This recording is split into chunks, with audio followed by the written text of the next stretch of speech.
लियो, जो अपना last lecture था उसमें मानक एम्पियर की परिभाषा पढ़ ली, स्टैंडर्ड एम्पियर की डेफिनेशन। अब उसके बाद में अपना आगे स्टार्ट करें अपने चैप्टर नंबर 4 को। हमारे पास में जो टॉपिक है वो ये है कि एक आयताकार लूप है, एक रेक्टेंगुलर लूप है, और उसको जब हम मैग्नेटिक फील्ड में रखते हैं, उसमें करंट को दौड़ाते हैं, तो उस पर टॉर्क कितना लगता है ये हमें देखना है। तो ये हमें जो मैग्नेटिक पोल है, तो इधर एन पोल, इधर है हमारे पास में एस पोल, और इनके बीच में हमने एक रेक्टेंगुलर लूप को रखा है। ये हमने इसके बीच में एक रेक्टेंगुलर लूप को रख दिया जिसमें इलेक्ट्रिक करंट फ्लो हो रही है कुछ इस तरह से। ये इसकी डायरेक्शन है, इसका नाम दे दिया हमने पी क्यू आर एस। ठीक है बेटा, अब हमें इस पर लगने वाले टॉर्क को कैलकुलेट करना है। टॉर्क की कैलकुलेशन के लिए हमें करना क्या है, पहले तो ये देखना है कि इस पे टॉर्क कैसे लग रहा है। तो देखिए ध्यान देना थोड़ा सा, ये हमारे पास में रेक्टेंगुलर लूप कुछ ऐसे है, और किसी भी करंट कैरिंग वायर को, किसी धारावाही चालक को हम जब मैग्नेटिक फील्ड में रखते हैं, चुंबकीय क्षेत्र में रखते हैं, तो उस पर लगने वाला बल होता है F = IBL sin of theta. ये हमने पहले ही देख लिया, ये हमने देखा था फर्स्ट लेक्चर में, चैप्टर 4 के फर्स्ट लेक्चर में हमने फॉर्मूला देखा था। तो बेटा अब उनको यही फॉर्मूला काम में लेना है और इस पर टॉर्क निकालना, बस इसी फॉर्मूले से अपना काम हो जाएगा। देखिए अब इसका कॉन्सेप्ट समझते हैं कैसे काम करता है। ये हमारा रेक्टेंगुलर लूप है, कुछ इस तरह से रखा हुआ है। ये इसका PQ साइड है, PQ, फिर ये वाली QR, ये RS, इस तरह से एक मैग्नेट इधर है, एक मैग्नेट इधर है। ये N पोल, ये S पोल, तो मैग्नेटिक फील्ड की डायरेक्शन N पोल से S पोल की ऐसे है, और ये हमारा लूप रखा हुआ है। तब ध्यान देना बेटा, जब ये जो फोर्स लगता है किसी भी करंट कैरिंग वायर पर, किसी धारावाही चालक पर, तो इस फोर्स की डायरेक्शन निकालते हैं हम फ्रेमिंग के लेफ्ट हैंड रूल से। लेफ्ट हैंड रूल क्या कहता है कि इस तरह से अपनी उंगलियों को फैलाओ, दोनों को अंगूठा ऐसे स्ट्रेट रखो, तो ये वाली उंगली इलेक्ट्रिक करंट की डायरेक्शन को शो करनी चाहिए, और ये वाली उंगली मैग्नेटिक फील्ड की डायरेक्शन को। तो ये जो थंब है ये मैग्नेटिक फोर्स की डायरेक्शन को शो करता है। इलेक्ट्रिक करंट, मैग्नेटिक फील्ड, तीन चीजें, और तीसरी है मैग्नेटिक फोर्स। तो हम इस वाले साइड को देखते हैं, PQ साइड है कुछ ऐसे, QR साइड है ऐसे, RS ऐसे। तो PQ साइड ऐसे और ऐसे, इसमें इलेक्ट्रिक करंट फ्लो हो रही है अंदर की तरफ। तो ध्यान देना बेटा, ये वाली उंगली इलेक्ट्रिक करंट की डायरेक्शन में होनी चाहिए, तो ये उंगली इधर नहीं इधर होनी चाहिए, तो मैंने इसको इधर कर दिया। ये वाली उंगली होनी चाहिए मैग्नेटिक फील्ड की डायरेक्शन में, और हमारा मैग्नेटिक फील्ड N2S ऐसे ही है, तो ये उंगली मैग्नेटिक फील्ड की। तो ये हो गया थंब फोर्स की डायरेक्शन में। तो इस वाली साइड पे, ये जो PQ साइड है, इस पर फोर्स लगेगा नीचे की तरफ। ठीक है बेटा, अब फोर्स की डायरेक्शन के साथ में हम इस फोर्स की वैल्यू निकालते हैं, ये फोर्स कितना है PQ साइड पे। देखिए इलेक्ट्रिक करंट तो पूरी आई, यहाँ भी आई है, यहाँ भी आई है, यहाँ भी आई है, और यहाँ भी आई है। सपोज कीजिए यहाँ से यहाँ तक इस रेक्टेंगुलर लूप की जो लेंथ है वो L है, और विड्थ है वो है B। तो हमें ये निकालना है फोर्स। तो फोर्स के लिए फॉर्मूला यही था, force on PQ। PQ line पर जब हम फोर्स देखेंगे तो electric current I, magnetic field B, length L है ही, और एंगल हो गया 90 डिग्री। कैसे? ये एंगल है आपका इलेक्ट्रिक करंट का जो एलिमेंट ले रहे हैं उसके बीच में और मैग्नेटिक फील्ड के बीच में। तो इलेक्ट्रिक करंट ऐसे फ्लो हो रही है, तो कोई भी एलिमेंट लेंगे जब हम इस पर DL, तो वो एलिमेंट ऐसे आने वाला है इस डायरेक्शन में, और मैग्नेटिक फील्ड है ऐसे, कितनी डिग्री का एंगल हो गया 90, sin 90 की वैल्यू 1। क्लियर? ये PQ पर आने वाला फोर्स है, PQ पर लगने वाला, और ये फोर्स लग रहा है डाउनवर्ड। अब बात करेंगे हम QR की, तो क्लियर बात है बेटा, QR साइड ऐसे है, मैग्नेटिक फील्ड भी ऐसे है, एंगल थीटा 0, sin 0 की वैल्यू 0, तो फोर्स ऑन QR हो गया 0। Similarly force on RS, IS it, magnetic field वही है B, लेंथ यही रहेगी रेक्टेंगुलर लूप के लिए L, और एंगल वही 90 sin 90 की वैल्यू 1, लेकिन ये कैसे लग रहा है, इसकी डायरेक्शन देखनी, ये वाला फोर्स था डाउनवर्ड और ये लगेगा अपवर्ड। देख लो कैसे लगने वाला। इलेक्ट्रिक करंट अब ऐसे फ्लो हो रही है, ऐसे बाहर की तरफ, तो अपनी ये वाली उंगली इलेक्ट्रिक करंट की डायरेक्शन में, ये मैग्नेटिक फील्ड और ये फोर्स, तो ऐसे पकड़ेंगे तो फोर्स किधर लगेगा, अपवर्ड। तो साफ एक बात तो क्लियर होगी कि ये जो अपना लूप रखा है, तो यार या साइड में तो फोर्स लग रहा है नीचे की बगल, और या साइड में फोर्स लग रहा है ऊपर की बगल, और ये वाली साइड और ये वाली साइड इन पे फोर्स जीरो हो जाएगा। तो यहाँ की ओर देख लो पीएस के, फोर्स ऑन पीएस, तो यहाँ पर देखोगे आप पीएस ये रही, इलेक्ट्रिक करंट ऐसे, मैग्नेटिक फील्ड ऐसे, एंगल हो गया 180, और साइन ऑफ 80 वैल्यू 0।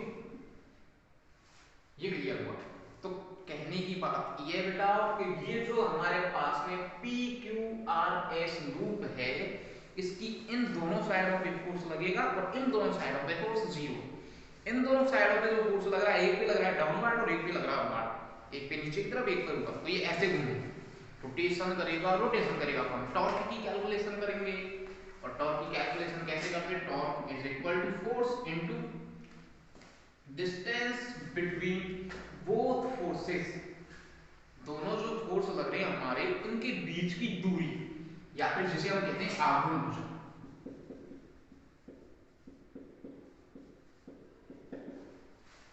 अब आघूर्ण भुजा की कैलकुलेशन कैसे करें, दोनों फोर्स कितनी दूरी पे लग रहे हैं, तो यार रेक्टेंगुलर लूप में उठा के ऐसे पकड़ूं, तो ये कुछ ऐसे आ रहा है। ये वाली कौन सी साइड दिखेगी मुझे, इधर से देखेंगे तो ये पीएस वाली, पीएस, पी पर किधर की तरफ फोर्स लग रहा था, नीचे की तरफ, एस पर किधर की तरफ फोर्स लग रहा था, ऊपर की तरफ। ये अपने पास में मैग्नेटिक फील्ड है, पीएस की लंबाई कितनी है, पीएस ये वाली साइड, इसकी लंबाई कितनी ले रहे हैं हम, बी, ठीक है बेटा।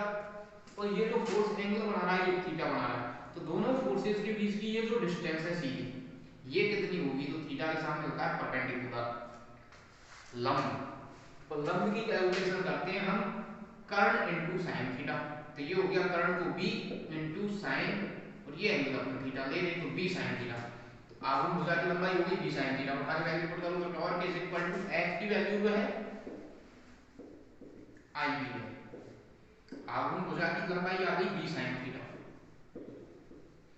l into b, length into width, ये हो गया रेक्टेंगल का एरिया, तो ये हो गया iba sin ऑफ थीटा, ये हो गया टॉर्क। अब एक चीज और है यहाँ पे हमने केवल एक टर्न लिया है इस रेक्टेंगुलर लूप में। अब यह रेक्टेंगुलर लूप में मैं तारन के लपेटा देता जाऊं, टर्न्स की नंबर बढ़ाता जाऊं। यदि मैंने 3 टर्न दे दिए, तार 3 भी लपेट दियो, तो क्या होगा, एक भी लपेटो तो आई करंट फ्लो हुई, दोबारा लपेटो तो फिर आई करंट फ्लो हुई, तीसरी बार लपेटो तो फिर आई करंट फ्लो हुई, तो 3 बार लपेटो तो 3 आई करंट फ्लो हुई। ऐसे सपोज करें हमें नंबर ऑफ टर्न्स है n भी लपेटा दे दिए, तो करंट की वैल्यू भी कितनी हो जाएगी, ni। तो ये जो i इलेक्ट्रिक करंट लेंगे हम, इसकी जगह ni इलेक्ट्रिक करंट लेंगे, तो टॉ इज इक्वल टू i की जगह ni ba या ab sin of theta, a area है। अब इसकी कंपैरिजन करते हैं हम डायपोल से, इलेक्ट्रिक डायपोल से, जो हमने विद्युत द्विध्रुव लिया था चैप्टर नंबर 1 में, उससे कंपैरिजन करते हैं। तो वहां पर लगने वाला बला था टॉय बराबर P into E into sine of theta, जहां पे P था इलेक्ट्रिक डायपोल मोमेंट, E था इलेक्ट्रिक फील्ड, ये साइन थीटा हाई। अब इसकी कंपैरिजन करते हैं तो शायद साइन थीटा की जगह साइन थीटा, इलेक्ट्रिक फील्ड की जगह यहां मैग्नेटिक फील्ड चल, यहां मैग्नेट की बात चल रही है, और P डायपोल मोमेंट की जगह यहां है NIA। तो ये जो P है ये कुछ ऐसा है, या फिर ये Ni है ये कुछ P जैसा है। P इलेक्ट्रिक डायपोल मोमेंट है, यहाँ मैग्नेट की बात चल रही है, तो इसे हम मैग्नेटिक डायपोल मोमेंट या फिर मैग्नेटिक मोमेंट बोलते हैं। तो ये मैग्नेटिक मोमेंट हो गया Ni, और इसको डिनोट करते हैं कैपिटल M से। तो टॉय की वैल्यू हो जाती है Ni की वैल्यू होगी M B sin of theta, बिल्कुल सेम टू सेम। इस तरह से हम इस टॉर्क की कैलकुलेशन करते हैं। अब इस टॉर्क की कैलकुलेशन करने के बाद हम एक करंट कैरिंग लूप लेते हैं, जो हमने पहले पढ़ा था, अभी इससे जस्ट पहले के लेक्चर में। उस करंट हम एक डायपोल से कंपैरिजन करते हैं, एक द्विध्रुव से तुलना करेंगे हम एक धारावाही रूप की, और कैसे करेंगे कि वो दो ध्रुवों की तरह काम करता है, द्विध्रुव की तरह, डायपोल की तरह काम करता है, उसमें दो ध्रुव बनते हैं। अब इलेक्ट्रिसिटी में तो हमने देखा था डायपोल बनाने के लिए एक तरफ प्लस क्यू चार्ज था, दूसरी तरफ माइनस क्यू चार्ज, लेकिन यहाँ पे ऐसा नहीं है, यहाँ चार्ज वाला तो कोई मैटर ही नहीं है। तो यहाँ चार्ज वाला मैटर नहीं है, तो फिर दो ध्रुव कैसे बनेंगे? तो बेटा मैग्नेट में दो ध्रुव होंगे, एक तो एन पोल और दूसरा एस पोल। तो कोई भी जो लूप होता है करंट कैरिंग लूप, कुछ इस तरह से, इसमें इधर से देखें तो इधर से हमें दिखना चाहिए साहब एन पोल, तो फिर इधर से क्या कौन सा पोल दिखना चाहिए?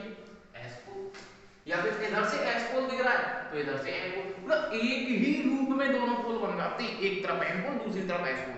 तो बस वो देखने की बात होती है, इधर से देख रहे तो एस पोल, इधर से देख रहे तो एन पोल, इतनी सी फर्क में दो पोल बन जाते हैं। और हमें ये प्रूव करना है कि ये डायपोल की तरह काम करता है, द्विध्रुव की तरह काम करता है। कैसे प्रूव करेंगे? देखो ना, ये है हमारे पास में करंट कैरिंग लूप, और ये होगी इसकी एक्सिस, ये हो गया इसका सेंटर।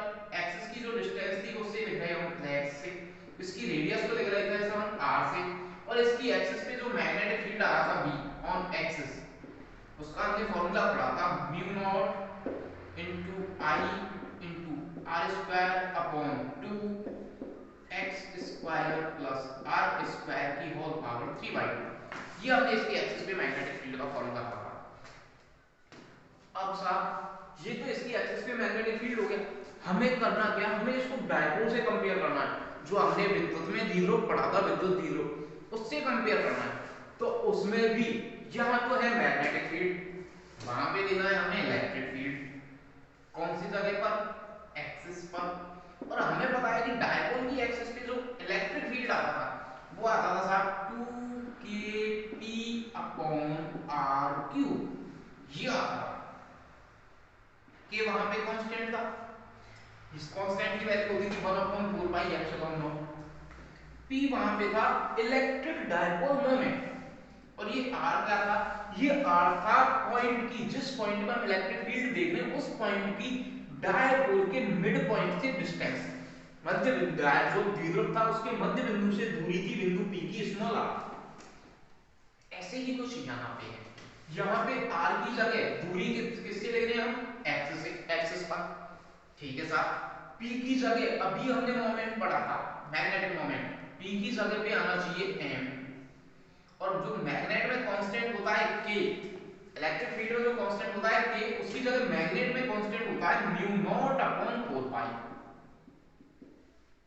तो यदि इस लूप के लिए मैग्नेटिक फील्ड कुछ ऐसा बन जाए एक्सिस पर कि b एक्सिस बराबर, ये दो की जगह तो दो हो, k की जगह हो जाए अपना म्यू नॉट अपॉन 4π, p की जगह हो जाए मैग्नेटिक मोमेंट m, और नीचे r³ की जगह हो जाए डिस्टेंस x का क्यूब, तो हम कहेंगे कि ये लूप बिल्कुल इलेक्ट्रिक डायपोल की तरह काम कर रहा है, मतलब एक डायपोल की तरह काम कर रहा है, मतलब इसमें दो ध्रुव हैं। चलो भाई प्रूव करते हैं, कुछ नहीं करना है, ये हमें एक्सिस पर मैग्नेटिक फील्ड पता है, इसको तोड़ मरोड़ के कुछ ऐसा बनाना है, और इसके लिए कुछ नहीं करना, बहुत ही इजी है। देखिए पहली बात तो ये क्लियर कीजिए आप कि जब हम इलेक्ट्रिक डायपोल लेते थे, दोनों चार्जेस की बीच की जो डिस्टेंस होती थी 2a, उससे बहुत ही कम लेके चलते थे।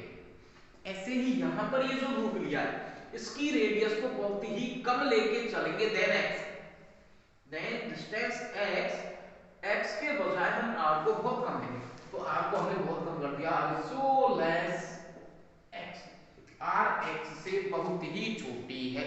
तो जब बेटा r x से बहुत छोटी होगी तो x स्क्वायर में r स्क्वायर में जोड़ेंगे तो x स्क्वायर पे कोई फर्क पड़ने वाला नहीं है, एक्स स्क्वायर ऐसे कैसे रह जाएगी, हाँ भाई मेरे को कोई फर्क नहीं पड़ा, तू बहुत कम है मेरे आगे।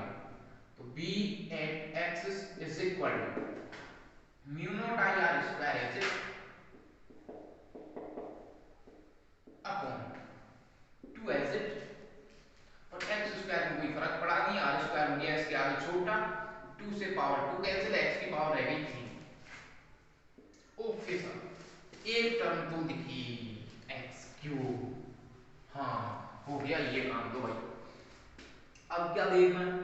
अब बनाना है म्यू नॉट अपॉन 4π, इसके पीछे पड़ जाते, म्यू नॉट तो दिख रहा है, नीचे 2 भी दिख रहा है, 4 पाई बनाना है नीचे, तो 2 को 4 पाई बनाने के लिए 2 पाई से और मल्टीप्लाई कर दिया। अब नीचे किया है तो ऊपर कर दो भाई अकॉर्डिंग टू एक्स। तो b ऑन एक्सिस क्या हो गया,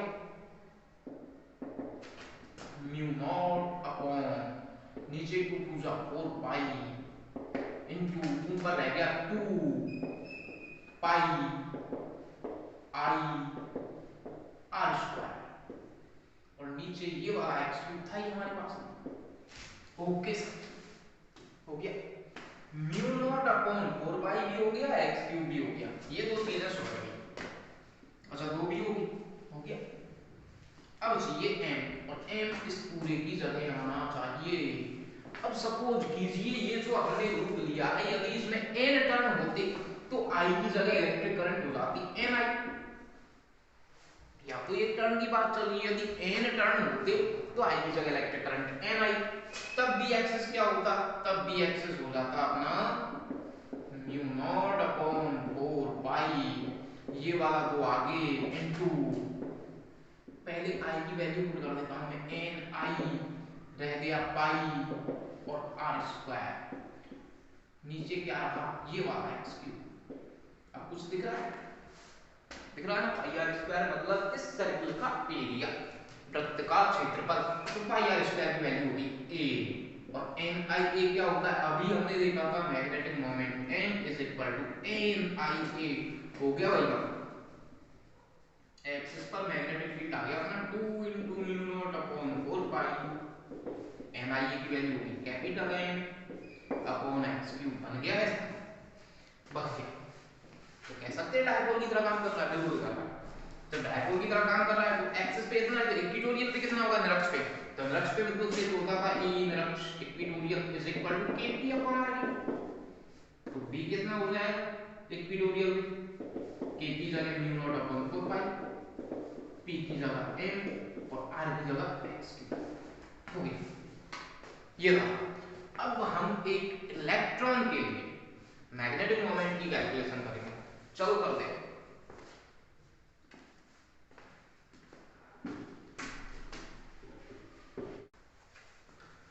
देखिए इलेक्ट्रॉन के लिए मैग्नेटिक मोमेंट को कैलकुलेट करना है, चुंबकीय आघूर्ण को कैलकुलेट करना है, ये कोई ऑर्बिट है साहब जिसकी त्रिज्या है स्मॉल r, इसमें ये एक इलेक्ट्रॉन रोटेट कर रहा है और इसकी वेलोसिटी है v, भाई v वेलोसिटी से भाग रहा है इलेक्ट्रॉन घुमाता है।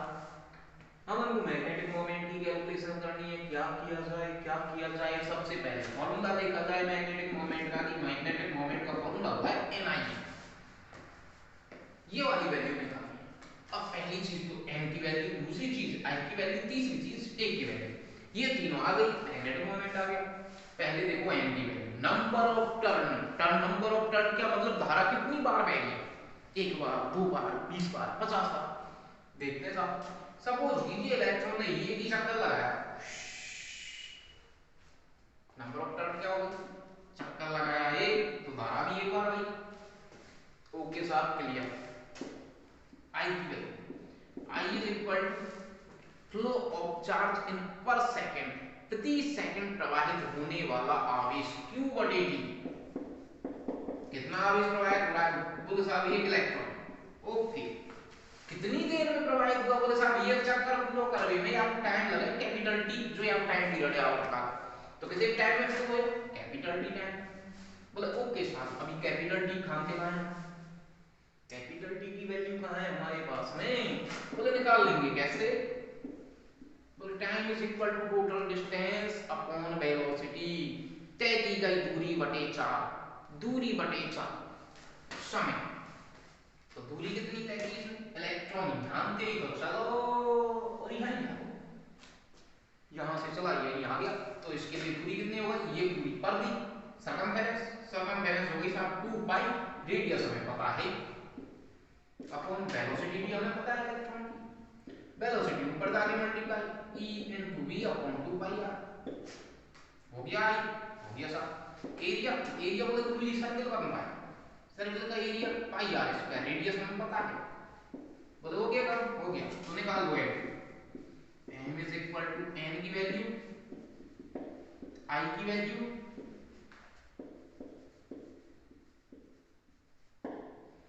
और एरिया की वैल्यू हो गया, रह गया ऊपर ईबी, नीचे रह गया 2, अच्छा ऊपर ही कहां रह गया, नीचे रह गया बस 2। ये इलेक्ट्रॉन के लिए मैग्नेटिक मोमेंट। अब एक इसमें एनसीईआरटी के अंदर एक छोटा सा टॉपिक और आता है अपने बोर मैग्नेटॉन। ये क्या हुआ ये देखना है। बोर नाम से ही पता चल रहा है 11th class chemistry atomic structure परमाणु मॉडल, बोर मॉडल याद आया कुछ।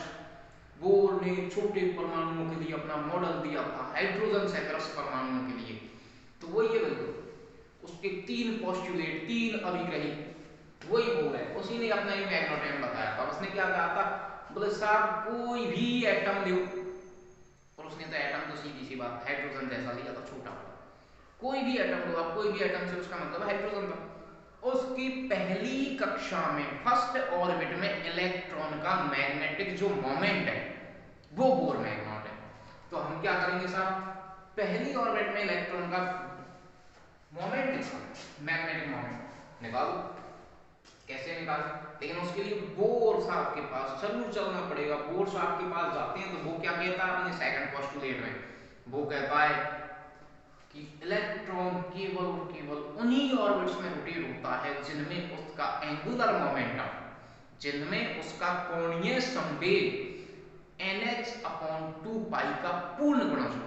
तो पहले हमें कोणीय संवेग देखना है, तो हम पहले तो ये देखते हैं कि जो मैग्नेटिक मोमेंट है इसको एंगुलर मोमेंट से डिवाइड कर देते हैं m से, और m/l की वैल्यू, m की वैल्यू ये थी EVR/,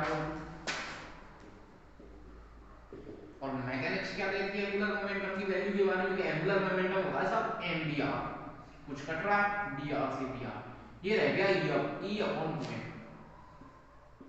लेकिन l की वैल्यू क्या होनी चाहिए, अकॉर्डिंग टू बोर l की वैल्यू होनी चाहिए ns/2 अपॉन का 2 पाई ऊपर इज इक्वल टू इधर रह गया E/2m। हमें चाहिए मैग्नेटिक मोमेंट की वैल्यू m की, तो m is equal to E into n into h upon 2 2 जा 4 पाई इंटू m। अच्छा सा ये किसकी वैल्यू आई, m की, लेकिन हमें निकालनी है फर्स्ट ऑर्बिट के लिए, तो m की वैल्यू क्या लेनी है 1, इलेक्ट्रॉन का चार्ज पता है, प्लांक कांस्टेंट पता है, 4 तो पता है, पाई की वैल्यू पता है, m की वैल्यू पता है, मास ऑफ इलेक्ट्रॉन पता है हमें कितना होता है। सब की वैल्यू रख के जब हम इसे सॉल्व करते हैं तो ये वैल्यू आती है 9.27 गुणा 10 की घात -24 एम्पियर इनटू मीटर स्क्वायर। ये होती है बोर मैग्नेटॉन की वैल्यू, फर्स्ट ऑर्बिट में इलेक्ट्रॉन का मैग्नेटिक मोमेंट इतना ही होता है।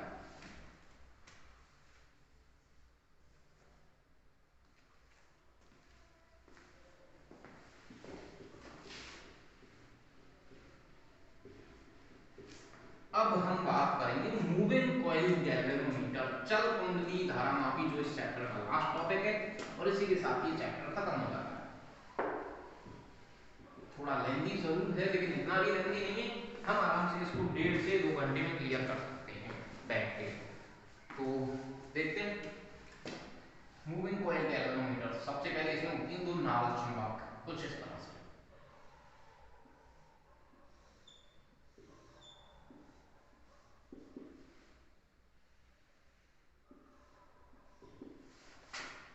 ओके सर, ये हमने नाल चुंबक रखी, एक इधर दूसरी इधर।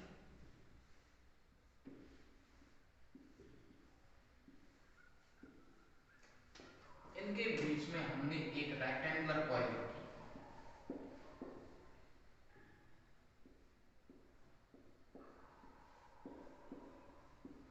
और इस पे हमने तार लपेट दी कुछ इस तरह से।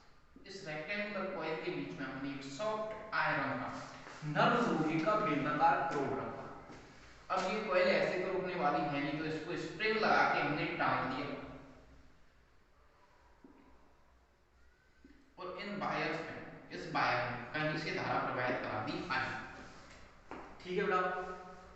अब जैसे ही इस कॉइल में करंट फ्लो होगी, अभी ध्यान करो, अभी जस्ट 10 मिनट पहले का टॉपिक, जब किसी रेक्टेंगुलर कॉइल में इलेक्ट्रिक करंट फ्लो होती है और वो दो मैग्नेट के बीच में रखी होती है तो उस पर लगता है टॉर्क और वो घूमती है। ऐसा ही कुछ ये होने वाला है, इस पे टॉर्क लगेगा और ये घूमेगी। जैसे जैसे इसमें इलेक्ट्रिक करंट की वैल्यू बढ़ती जाएगी ये और ज्यादा टॉर्क लगेगा और ये और ज्यादा घूमेगी। तो उसी के साथ हम एक पॉइंटर को जोड़ देते हैं जो एक सर्कुलर पैमाने पर लगा होता है, वृत्ताकार पैमाने पर, और जैसे ही ये कॉइल घूमती है ये पॉइंटर भी घूमता है कॉइल के साथ में और ये इलेक्ट्रिक करंट शो करेगा यहाँ 1 ampere 2 ampere 50 ampere 100 ampere.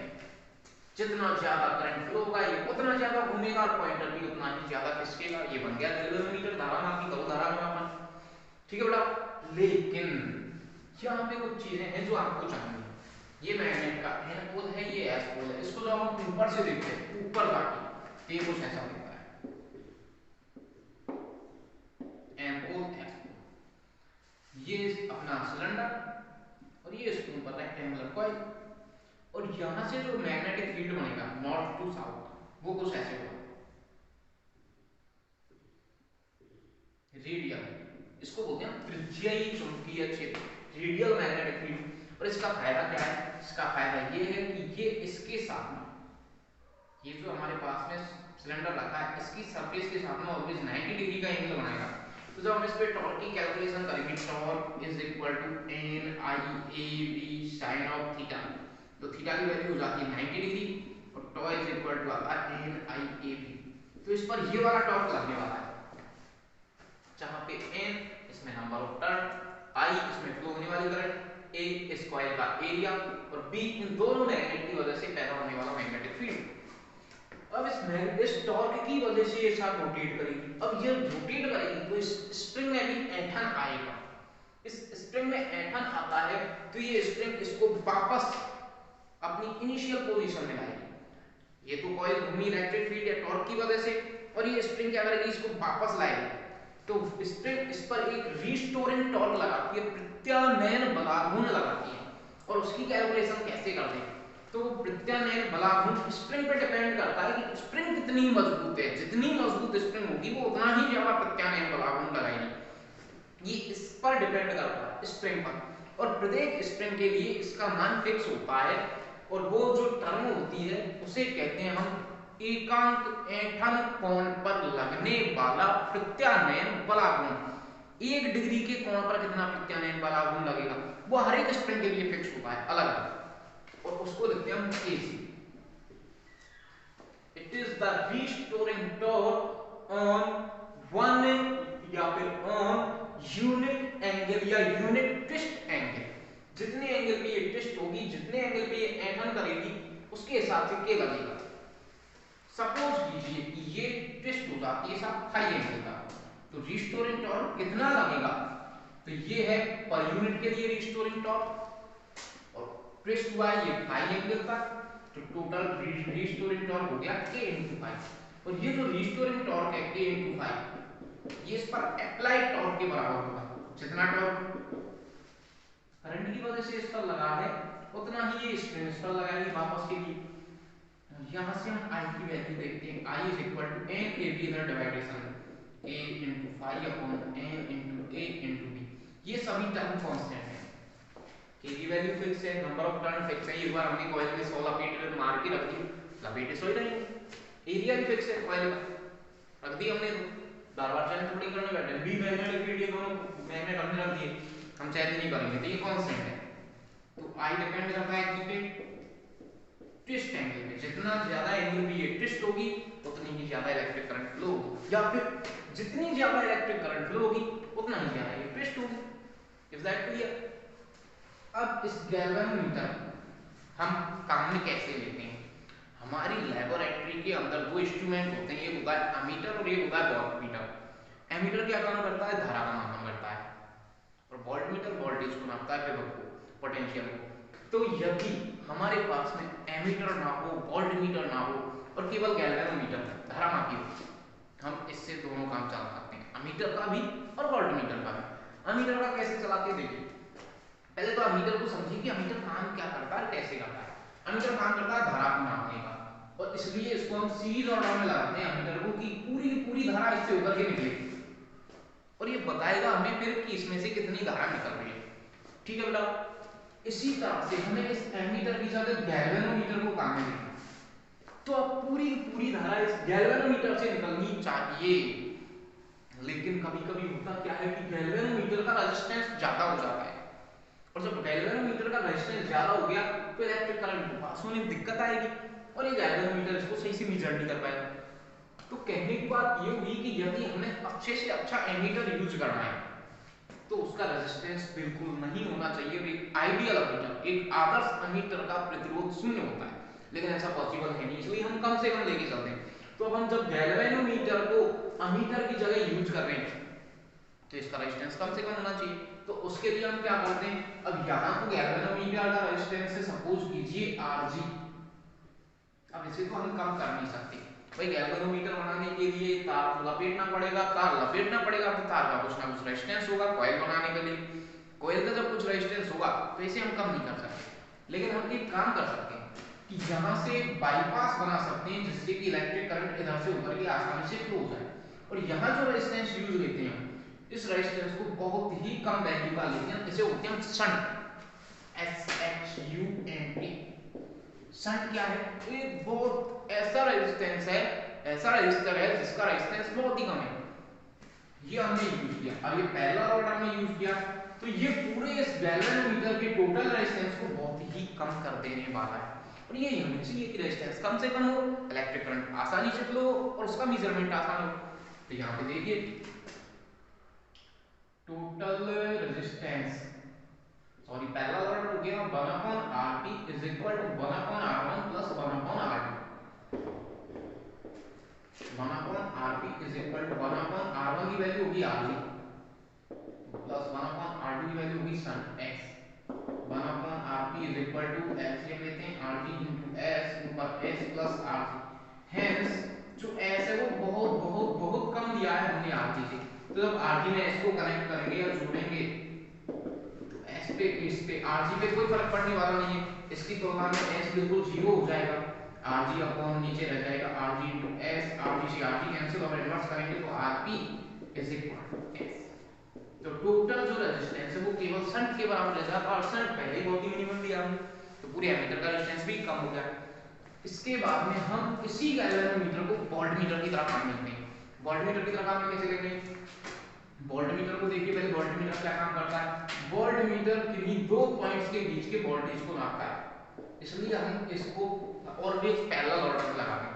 Suppose कि ये इधर से आ रहा था 20 वोल्ट यहाँ पे और जब ये यहाँ पहुंचा तो यहाँ रह गया 15 वोल्ट, तो साथ बीच में कितना वोल्टेज ड्रॉप हो गया 5 वोल्ट, तो वोल्टमीटर बताएगा हमें कितना वोल्टेज ड्रॉप हुआ। अब देखिए इसमें थोड़ा सा चक्कर ये पड़ जाता है कि धारा आइएगा यहाँ आकर के दो भागों में बटेगी, उधर वाली धारा ने तो 5 वोल्ट ड्रॉप कराया, लेकिन इधर जो धारा आई ये वोल्टमीटर से होकर के फ्लो हुई और सपोज कीजिए दो वोल्टेज यहाँ पे ये खा गया खुद से, तो टोटल वोल्टेज कितना ड्रॉप हो गया 7 वोल्ट। तो हम क्या चाहते हैं कि वोल्टमीटर में जो पोटेंशियल ड्रॉप हो रहा है ये नहीं होना चाहिए, लेकिन ये जो 7 वोल्ट ड्रॉप हुआ है ना ये हमें शो नहीं होगा, हमें मिनिमम वोल्टेज शो होगा, कितना वोल्टेज 2 वोल्टेज, ये वाला कि पैरेलल ऑर्डर में वोल्टेज सेम होते हैं। तो हमें ये ही तो नहीं चाहिए, हमें ये चाहिए कि इस पर इन दोनों एंड्स में कितना वोल्टेज ड्रॉप हुआ। भाई वोल्टमीटर हमें 13 वाला वोल्टेज नहीं चाहिए, तूने कितना यूज किया, ये वाला चाहिए। तो ये वाला चाहिए तो ऐसा करो वोल्टमीटर से ऊपर करंट फ्लो मत होने दो, ना तो रहेगा बांस ना बजेगी बांसुरी, ना इधर से इलेक्ट्रिक करंट फ्लो होगी, ना ये वोल्टेज ड्रॉप करेगा। तो इसका रेजिस्टेंस इतना हाई कर दो, इतना हाई कर दो कि इलेक्ट्रिक करंट इधर आने की सोचे भी ना। तो एक आइडियल वोल्टमीटर का रेजिस्टेंस होता है इनफाइनाइट। अब इसको गैल्वेनोमीटर को यूज करके हमें वोल्टमीटर कैसे बनाना है, तो हमने ये गैल्वेनोमीटर यूज किया। अब इसका रेजिस्टेंस है Rg। अब भाई जब इसमें से इलेक्ट्रिक करंट फ्लो होगी तो Rg तो कम है, इनफाइनाइट थोड़ी बहुत ज्यादा थोड़ी, Rg तो कम है, तो इसको हमें हाई हाई हाई करना है। हाई करने के लिए क्या करेंगे, सीरीज ऑर्डर में एक बहुत ही हाई रेजिस्टेंस यूज कर लेते हैं R। अब देखिए टोटल रेजिस्टेंस R सीरीज का फॉर्मूला होता है R1 plus R2, R series is equal to R1 की वैल्यू होगी Rc, R2 की value R, hence R is so greater than Rc। जो हमने आर यूज किया बहुत हाई रेजिस्टेंस यूज किया, तो जब हम आर जी को और आर को जोड़ेंगे तो आर पे आर जी से कोई फर्क पड़ने वाला नहीं, आर तो खुद भी बहुत ज्यादा आ गई, तो इस चीज पर कोई फर्क नहीं पड़ने वाला, आर एस इज इक्वल हो जाएगा किसके आर। इस तरह से पूरे गैल्वेनोमीटर का रेजिस्टेंस हो गया हाई, आर मतलब हाई रेजिस्टेंस, और इस तरह से ये वोल्टमीटर भी का काम कर लिया जाता है। और इसी के साथ ही हमारा चैप्टर नंबर 4 खत्म हो जाता है। अब इसके बाद हम चैप्टर नंबर 5 की शुरुआत करेंगे अगले लेक्चर से। Thank you student.